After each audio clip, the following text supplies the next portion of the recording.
Hey folks, this is Gene from Regular Guy Mountain Biking, and on this episode of Bike Chat, I've got Tony Brandotti on the line from AbsoluteBlack, and we're going to be talking about Absolute Chainrings, so don't you go anywhere.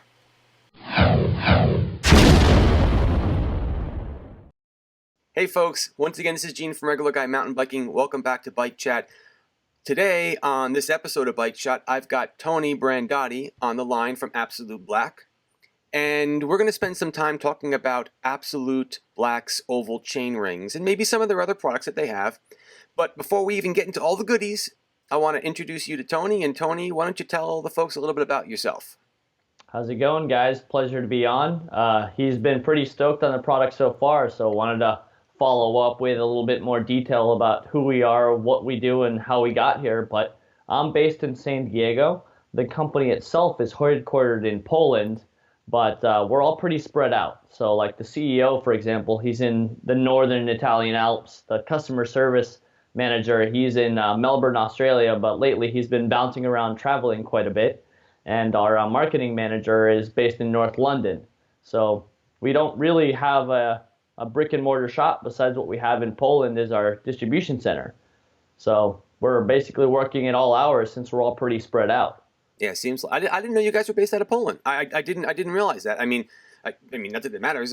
People can be all over the place, but I just thought that was kind of cool. I didn't realize that till right now. So that's pretty neat. So to get sidetracked a little bit, do you have a bigger presence than in other countries, or does it really even make a difference anymore? Europe is obviously stronger for us because that's where we've been the longest.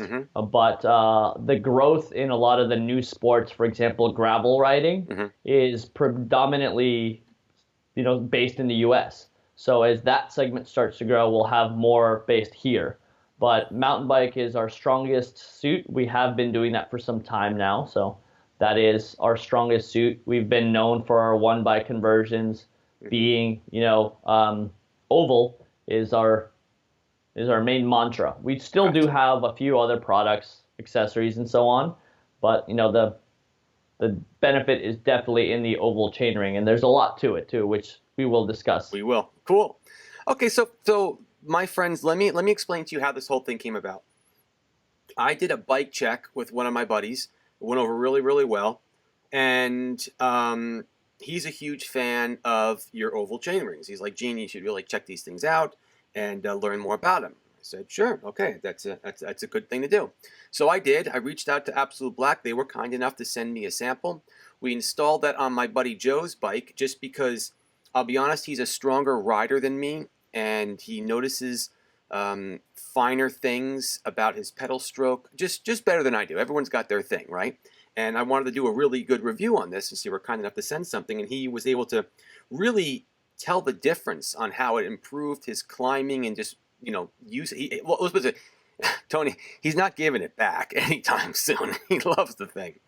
So anyway, after we did that review, I got a lot of questions. A lot of people responded about wanting to learn more about oval chain rings in general, and obviously certainly what AbsoluteBlack has to offer. So I reached back out to AbsoluteBlack. Tony this time was kind enough to respond and said, yeah, we got to fit it into our schedules, and he's got a pretty busy schedule, this guy. But we did it, and we're on recording now. We're going to talk about oval chain rings, but we're going to do it regular guy mountain biking style, meaning we're all regular dudes, and some of us are even learning about the topic. So I was going to ask Tony if he could kind of start from scratch, like literally, what is an oval chain ring? Let's just start from square one, and we'll work our way up to the benefits of an oval chain ring and who it can benefit. But we'll start real simple in the beginning, and I'm going to hand the mic back over to Tony. Sounds good. So, the moral of the story is an oval chain ring. A chain ring, as you know, is the point that you are creating power into your pedals that transfers to your drivetrain and drives your bicycle. That's what a chain ring does. What makes ours unique is that they're ovalized, so they're not round like your traditional chainring is. If you were to try and think of how these chain rings are not round, you'd have to consider the word of timing, which is basically the position of the crank relative to the oval. So if you're looking at this chainring, for example, you notice it's taller at this point than it is here. So if you're using this as your timing, you'll notice that your tallest point will be different from your shortest point. The thing that makes that very interesting and what makes ours special is that we have a different percentage of ovality and the shape of the ring depending on the size of the chain ring. So if you're a stronger rider, you typically want to be able to get more out of it. So we increase that percentage of ovality. In layman's terms, think of your 32-tooth chainring. At its biggest point, it'll be equivalent to a 34. At the smaller point, it'll be a 30. So think of getting the speed and power benefit of running a 34 chainring, but having the ease and pedal sensitivity of having a 30.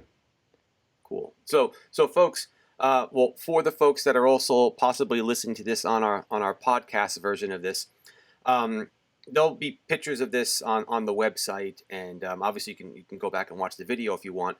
But the idea basically here is when you have this oval chainring attached to your cranks, depending on now, and Tony, you just jump in here and tell me real quick if I'm wrong. But based on the contact points of where the chain really is, it's going to be technically on a chain ring that at some point, like you said, if we went with a 32 tooth, at some point the chain ring would be the diameter of a 30, and at some points the chain ring would be at a diameter of a 34 tooth chain ring. Is that, again, you could just, Gene, you are so wrong, stop talking, or am I okay? Nope, you are spot on. So the general aspect of it is, think of your downstroke where you're pushing down on the pedals. That's when you create the most force to drive your bicycle forward. Okay. So at that point, we increase the tooth count. So you have more of that forward motion. And then in your dead stroke, think of when your pedal's coming back up to ready position, we decreased it. So the pedal will come back up to your power zone sooner and easier. And then will allow you to, again, increase your pedal transfer. Now, here's one of the questions that came up, and maybe, and including for me as well, we're thinking of this incorrectly, but don't you always have a downstroke kind of going down? Like, I mean, either left foot or right foot. So how is it set up so that when you have the smallest size diameter of the oval chainring, it's when your pedals are more perpendicular? You see what I'm saying? Like, you're always kind of pedaling. So how does that work? I'm the concept I've got. It makes complete sense. When you're more powerful, give you faster, bigger ring to get the most out of it. When you're at your weakest stroke, make it a little easier. But I don't understand the difference in when what happens. And that's part of our patented project, where it's really specific to each size, and this general shape of each ring is also unique. So you'll notice that when one's a power zone, the other one is technically coming back over. Right. So ultimately you'd think, well, why wouldn't you just run a round ring? But again, biomechanically speaking, your hips and your legs do not create perfect circles. So that's where we're compensating for that ovality percentage as if you had a imperfect pedal stroke. Those who have pro Peloton status that put 30 plus hours a week on a bike may not notice the benefits of an oval chainring as much of, the average Joe, or, people who aren't spending that much time on their bikes. Right. That will really truly feel the benefit in their legs. They'll feel the benefit in a faster, easier recovery. But most important, they'll feel the benefit of it mechanically in their bike via traction and things along those sorts. Those are the more measurable factors that you'll get more of an aha moment right away. Now, question, how long have you guys been doing this? Because it sounds like there's a bit of science going on, because there are other oval chain rings on the market. So I'd be curious to get an idea of how long you've been doing it, and what algorithm are you, like, how are you making this better than other products out there? It's been in the works for well over 3 years. Okay. We've had round rings before that also, so we've kind of had the experience of refining our machining, our material choices, our anodizing, and then really fine-tuning what we've done with the ovality of each chainring.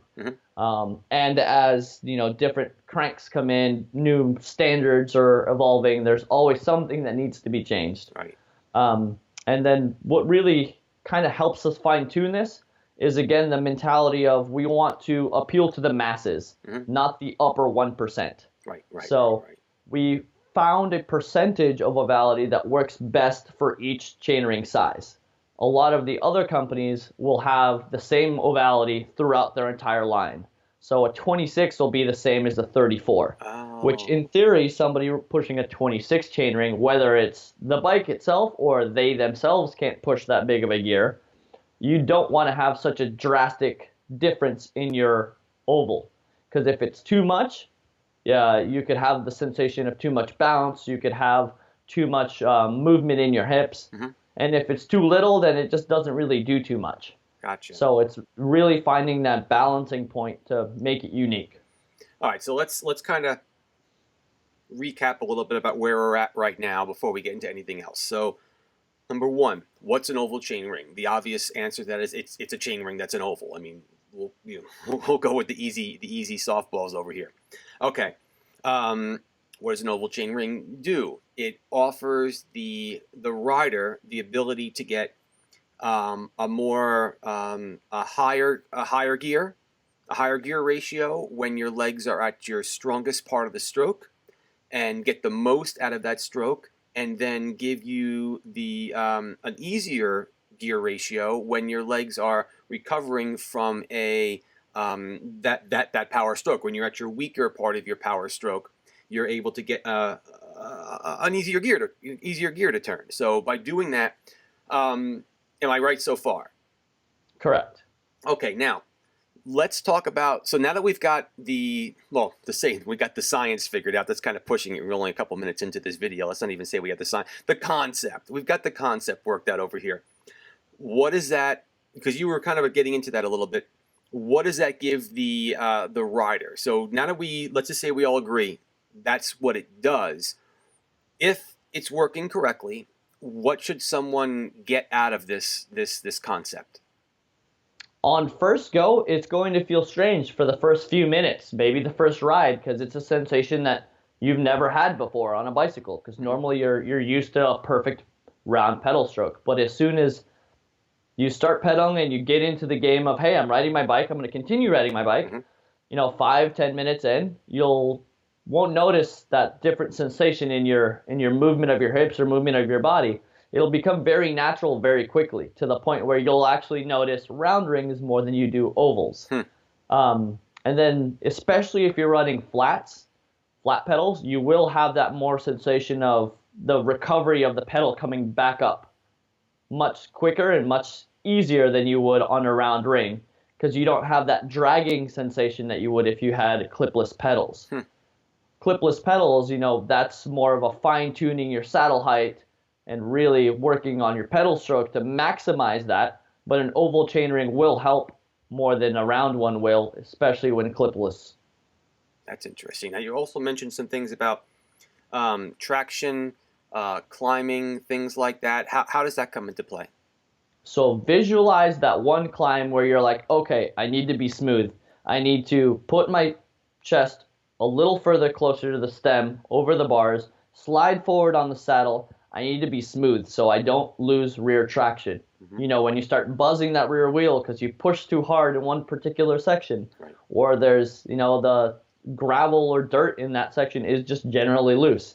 This helps take that whole situation and makes it easier for you mechanically without you having to physically change anything.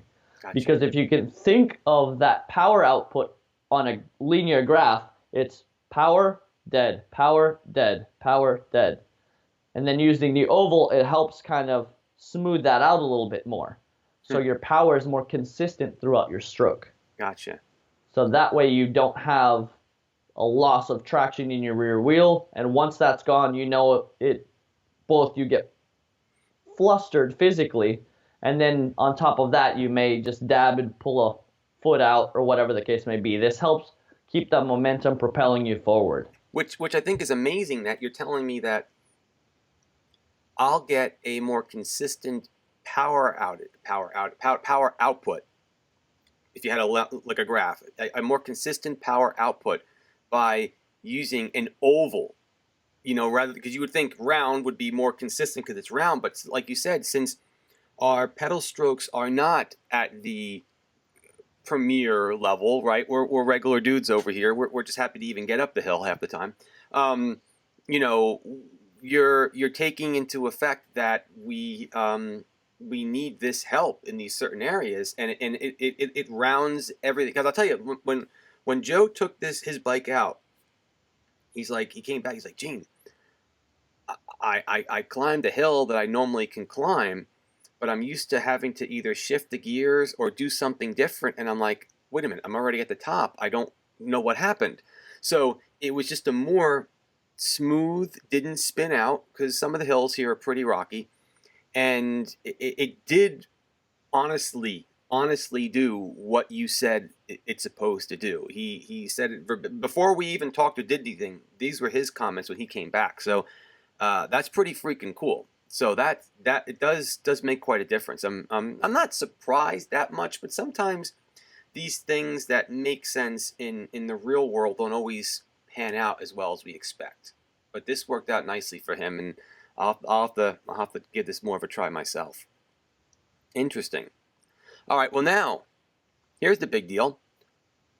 Who is this for?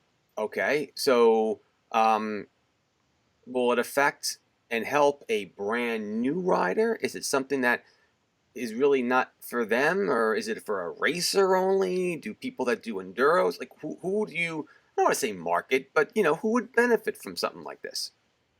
This is something that basically anybody who rides a mountain bike will benefit from. Okay. Again, the full pros with excellent pedal strokes, they might not notice as much of a difference. Mm-hmm. They will experience, more of that smooth torque distribution, that rear wheel confidence that you will get out of this. But, even if it's an average rider that's just getting into this, mm-hmm. a newbie, however you want to look at it, the concept of having the sensation of more fresh legs, mm-hmm. because you are using the power that you already had before, mm-hmm. you're just using it more efficiently. Gotcha. So that's the one thing that you kind of have to try and quantify without actually having numbers behind it, because it may or may not help you create more power. Your legs are still the same, but the way you use the power, mm-hmm.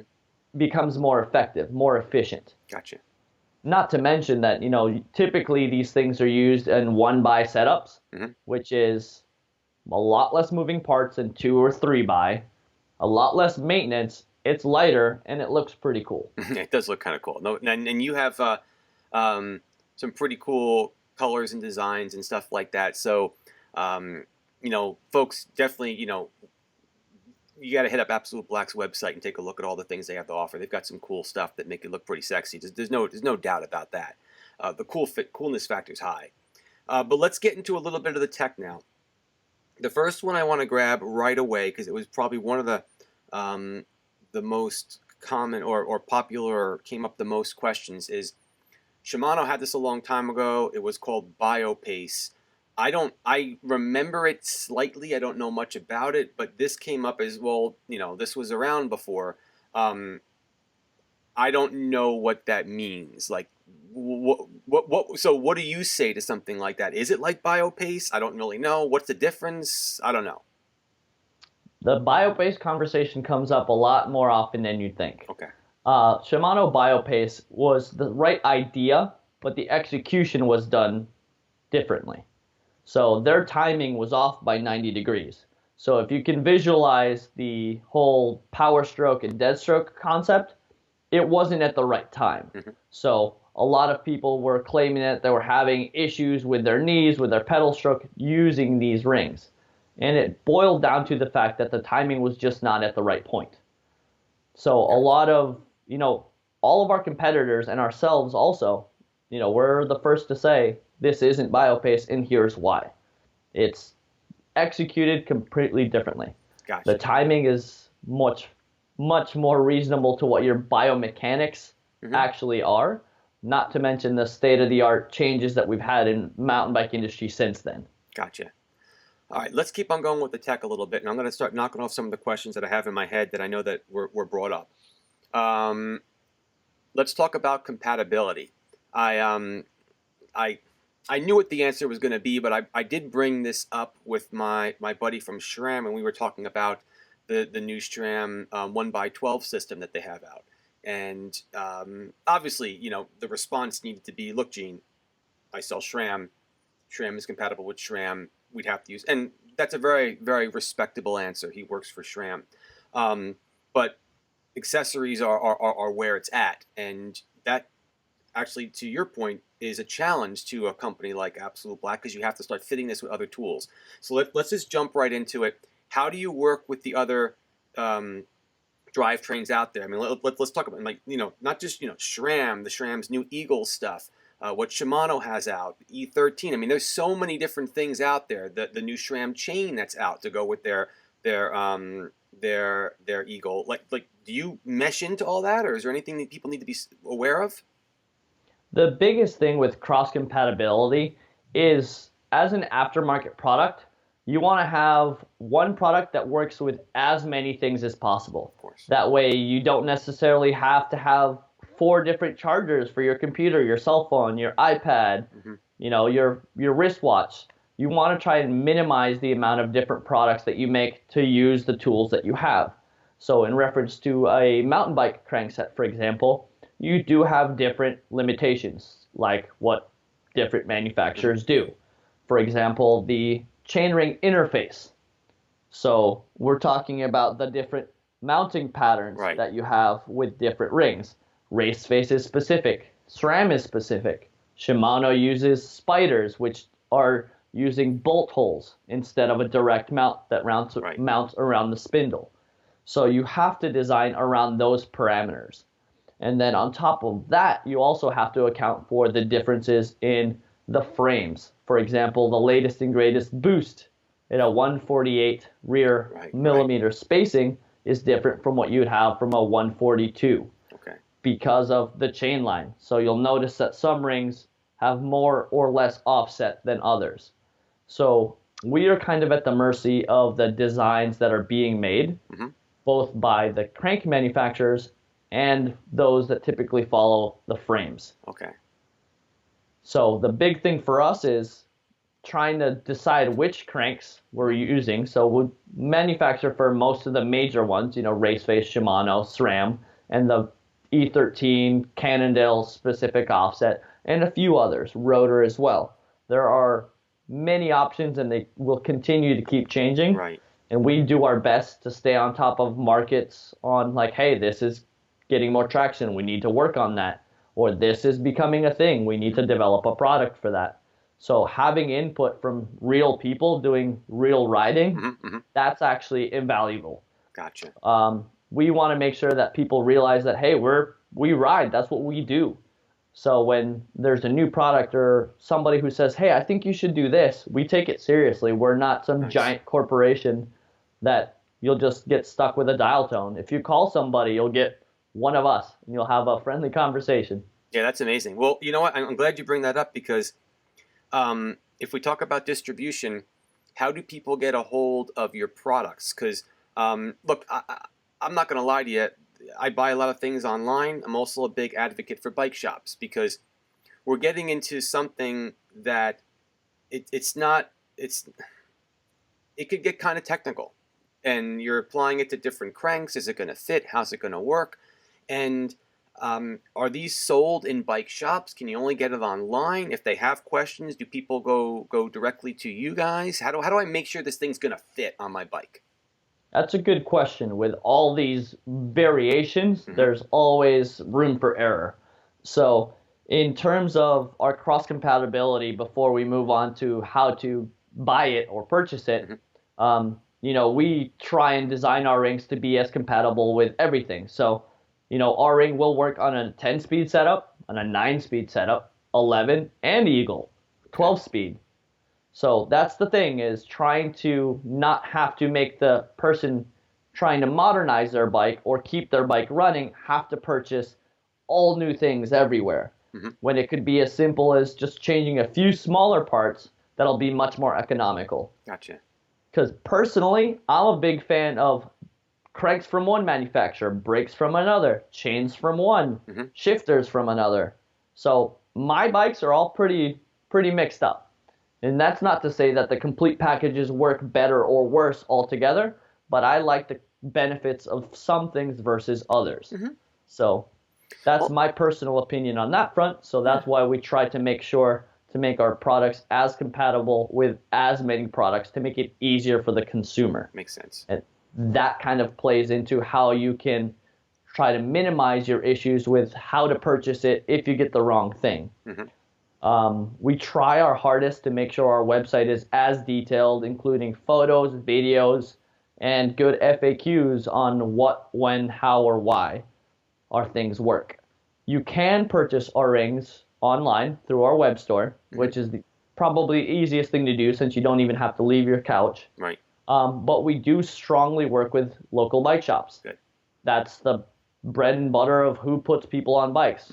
When people ask me, is like, oh, what kind of tires should I ride out there? It's like, I don't know. You live there, not me. Right. So talk to your local bike shop. They're your local experts. They know what's best. Especially considering the kind of different variations you have in your area. So having our local bike shops specific to the US have access to US-based distributors that carry our product. Okay. So if you go to your bike shop and you say, hey, I'm looking for this Absolute product, if they don't already have it, they should be able to, and more than likely already have an account with one of the US-based distributors. Gotcha. That way they can get their products quickly with local support, and it makes it affordable for them to do it instead of having to import anything from a European company. Gotcha. I've bought stuff from the Ukraine and a few different places where it's one of those like, maybe it'll make it, maybe it won't. And then sometimes you get hit with an extra duty or extra, import taxes. Having US-based distributors helps our local bike shops by letting them get it quickly, effectively, and easily. That makes sense. Well, and that's great because you want to get a hold of the thing. You want to get the product, but you want to make sure you get the right one. And this is something where I could see people could require some support with. I mean, it's like trying to talk about cranks and bottom brackets. Oh Lord, it's just crazy. Honestly, I didn't even think about the boost scenario until you said it, and it makes sense with the offset. I didn't even think about that one. If I had to go and do something like that, of making sure that's that, but your chain line's going to be off. Correct. Here's another one that I wanted to run at you. The direct mount options, or you just showed the one where you can kind of slide it on there. Does that give you that's the one? Yeah, right. So folks, he's holding up one of the SRAM. That's one of the SRAM ones, right? One of the SRAM rings where it's more of a direct mount, kind of slides on. Is that keyed? Is that how they work theirs, or can you alter the timing a little bit by turning it? Like, do you do that where I can tweak it a little bit to if I wanted to adjust my timing? So if we're talking about SRAM's interface, they actually have 3 bolts that are specifically keyed into their crank. Okay. So that only goes on one way. The only crank that has that ability, because it doesn't have a specific mounting pattern, it just has splines that are evenly spaced, is race face. So the race face one, you can change your timing on to be more or less aggressive. Interesting. But the design that we put into all our chain rings, road, cross, gravel, mountain, is kind of a happy medium, as I mentioned before. So a lot of the times you shouldn't even need to mess with it. And that's kind of the beauty of it. Because a lot of other systems that either have adjustable timing, that has its excellent place in certain circumstances.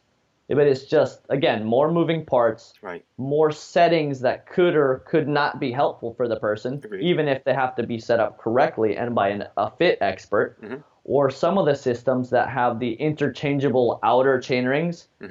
So basically they brought spiders back.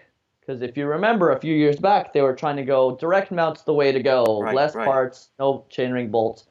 But now there's a resurgence for bringing the spiders back.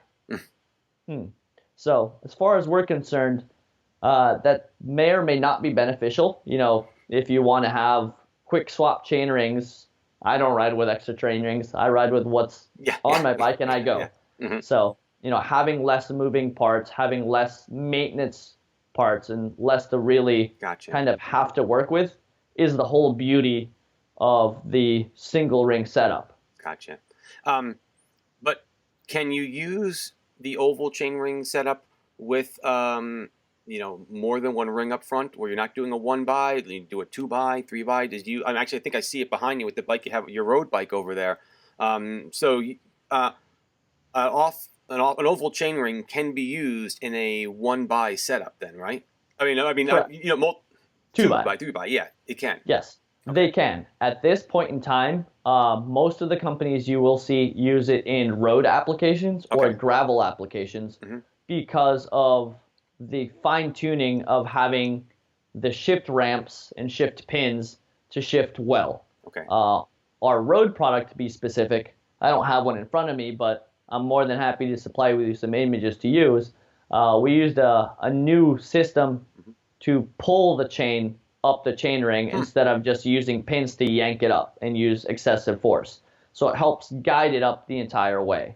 Mountain bike is a bit more of a challenge because you do have so many more external factors on the chain moving itself, bumps, rocks, body English, and there may or may not be a 2x mountain shiftable system in the future. We'll just have to wait and see. But at this point in time, your benefit will come from the simplicity of a 1x. And as we're getting larger cassettes and more effective use of those gears, you'll find a lot more people will like the weight benefit and the overall simplicity of a 1x. Because before, when you had, you know what, an 1132 cassette, you were very limited in your chainring options because you didn't have much of a rear. But now that you've got Eagle's 1050, Shimano's got 1146, E13's got a 946. That's what I have on my bike. So you'll notice that, you know, the gear percentage ratios that you hear used a lot, you know, 500%, 510, or 488, or whatever they are. A lot of the times those still fall within what your previous 2x systems had. Gotcha. So you still get that same gear ratio. I have to give it to you on that one with the demise of the 2x. I mean, that's a whole other conversation, but I don't think things are just Schramm's NX, you know, Grupo, that's it's so inexpensive to even go and do it. So it's just the way to go. But again, you know, whatever, you know, I mean, there is still a time and a place for shiftable, though. I mean, road bikes, for example, you're still going to want that. A lot of these gravel bikes, you're still going to want, you know, more gear spread.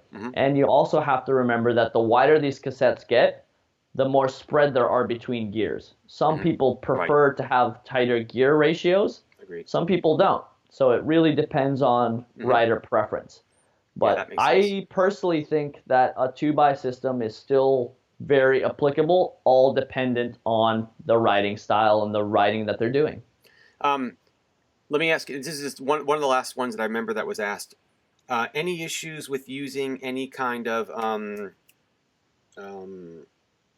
bash rings or anything like that, because it goes up and down, fitting inside the back? Obviously, you adjust the bash ring for the largest diameter of the oval, right? I mean, that's pretty much it. There's no reason why it won't work in a bash guard or a chain retention system at all, because you just kind of adjust for it.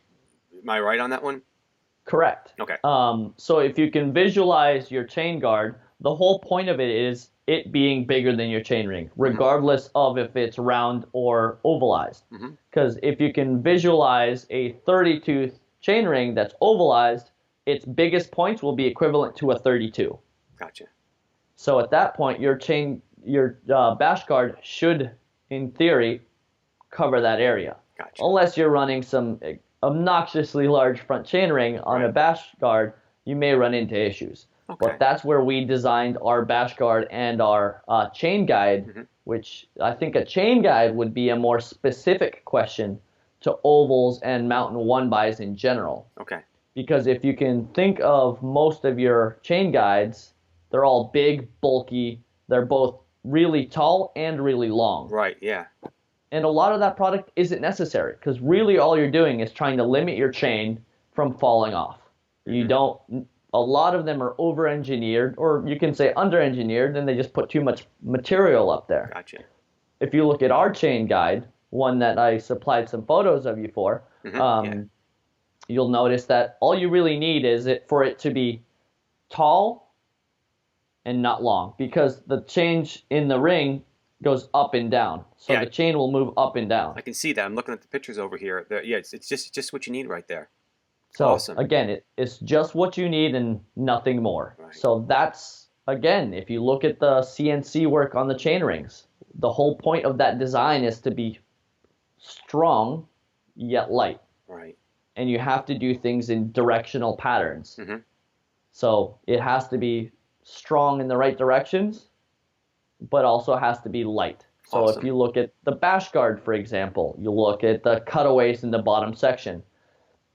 Just because there's no material in those cutaways doesn't mean it's not strong. You'll notice the pillars that are built into that. That's where most of your strength comes because it's directional. You're not going to get an impact from the side or something along those lines. Typically, when you're using a bash guard, it comes from below. Right. And that's the other beauty of a lot of the products we make is we make them user-friendly and replaceable. Instead of having to purchase a whole new bash guard, you can just replace the bottom plastic part. And same with the upper chain guides. You can only, if you need to, you can only replace the plastic guide pieces. Gotcha. So it makes it much more economical should something go wrong. That's good. My buddy Shane, he self-admits and self-acclaimed weight weenie. Will very much appreciate that kind of craftsmanship. I mean, he just keeps things as light as they can possibly be, dude. And yeah, that's pretty cool. That makes sense. Well, let me ask you this. We've been going for a while. Anything you think we missed that you'd like to tell the users about? Anything that maybe Absolute Black might be coming out with, or anything along that line that you would like to talk about? Or how do we? I know we covered the questions that I wanted to send your way, and I really appreciate the way you were able to answer them for me because they were ones that came up. But since we're so busy, we don't get to talk that much. How did we do? I think we've done great so far. Yeah. And I think one thing that will always come up regardless of how many pictures, graphs, FAQs we have is the compatibility question. You know, it's one of those things of just know what's on your bike now and do your research. All you have to do is really go to the website, read through the description of the page, and more than likely the information will be there. Gotcha. But, you know, there are companies that say, no, you can only use this for these systems. And a lot of the times that might be the case, but in the instance of our chain rings, our ovalized chain rings, they will work with all the major manufacturers. Beautiful. You obviously will run into more clearance issues if you try to mix match some products, but that's once you're really trying to go too far. Gotcha. For example, a lot of older bikes who may not have the spacing requirements and benefits that Boost has brought along, when somebody tries to put on a chainring that's too big for their frame, they'll realize it hits the frame. Gotcha. So it's things like that of what your father used to say, measure twice, cut once. Right. Same idea. It's just make sure that you kind of read into the details. And as you mentioned, you completely forgot about the Boost concept. Right. And it all adds up because then it might just turn into a situation where it's not shifting well and you think, oh, this product's garbage, or my chain's broken, or my cassette's not working, my chain ring's off. It could just be a chain line setting. Gotcha. Just because, for example, a Boost ring is 3 millimeters different from your GXP 6 millimeter offset ring. So again, we dug our own grave with the standards and variations, but just measure twice and cut once.